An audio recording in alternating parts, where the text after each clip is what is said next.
আপনাদের মধ্যে অনেকেই নতুন ভোটার কার্ডের জন্য আবেদন করেছেন এবং আপনারা জানতে চাচ্ছেন যে আপনাদের সেই ভোটার কার্ডের স্ট্যাটাস কি রয়েছে।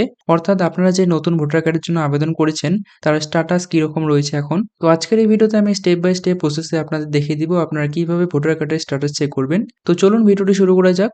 আপনারা প্রথমেই গুগলে চলে আসবেন। গুগলে আসার পর এখান থেকে সার্চ করে নেবেন ভোটার্স লিখে। বাই দ্য ওয়ে এই কাজটি কিন্তু আপনার মোবাইল থেকেও করতে পারবেন। আমি আপনাদের কম্পিউটারের সাহায্যে দেখিয়ে দিচ্ছি। ভোটার্স লিখে সার্চ করার পর এখানে প্রথমেই যে ওয়েবসাইটটি দেখতে পাচ্ছেন voters.eci.gov.in এই ওয়েবসাইটের ভিতরে আপনারা চলে যাবেন। হোম পেজে আসার পর আপনাদেরকে প্রথমত লগইন করতে হবে। লগইন করার জন্য এদিকে ডান দিকে দেখতে পাচ্ছেন একটি লগইন অপশন রয়েছে। তো এই লগইন অপশনে আপনাকে ক্লিক করতে হবে।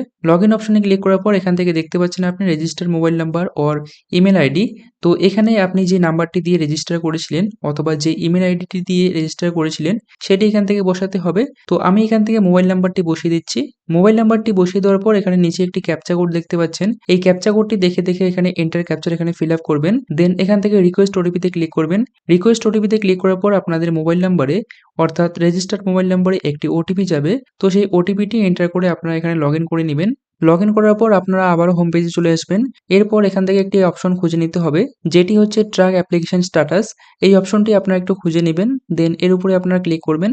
ক্লিক করার পর এখানে দেখতে পাচ্ছেন রেফারেন্স নাম্বার। তো এখানে যে আপনার রেফারেন্স নাম্বারটি রয়েছে সেটি এখানে আপনাকে ইনপুট করতে হবে। রেফারেন্স নাম্বারটি আপনি আপনার এসএমএস এর মাধ্যমে পেয়েছেন অথবা অ্যাপ্লাই করার পর আপনি যে পিডিএফটি ডাউনলোড করেছেন সেখানে রেফারেন্স নাম্বারটি পেয়ে যাবেন। তো এখান থেকে আপনি আপনার রেফারেন্স নাম্বারটি এখানে বসিয়ে দিবেন। এরপর এখানে সাবমিটের এখানে ক্লিক করে দিবেন। সাবমিটের এখানে ক্লিক করার পর আপনার কিন্তু এখানে সমস্ত ডিটেলস শো করবে। আপনার বিধানসভা থেকে শুরু করে আপনার নাম, আপনার ফর্ম সাবমিশনের ডেট সমস্ত কিছু কিন্তু এখানে শো করবে এবং এখানে একটি আপনি অপশন দেখতে পারবেন যেটি হচ্ছে কারেন্ট স্ট্যাটাস। এই অপশনে আপনি দেখতে পারবেন যে আপনার ফর্মটি বর্তমানে কোন স্ট্যাটাসে রয়েছে। তো আমার ক্ষেত্রে এখানে দেখতে পাচ্ছেন এখানে কিন্তু রয়েছে সাবমিটেড, অর্থাৎ এখনো কিন্তু ফর্মটি সাবমিটেড রয়েছে। এখনো পর্যন্ত কিন্তু বিএলও অ্যাপয়েন্টমেন্ট হয়নি এবং ফিল্ড ভেরিফিকেশন কিন্তু কমপ্লিট হয়নি। সাবমিটের পর কিন্তু বিএলও অ্যাপয়েন্টমেন্ট হয়। বিএলও অ্যাপয়েন্টমেন্টের ক্ষেত্রে আপনার যে ফর্মটি রয়েছে সেটি জেরক্স করে এবং সঙ্গে কিছু কাগজ কিন্তু আপনাদের জমা দিতে হবে আপনাদের বিএলওকে।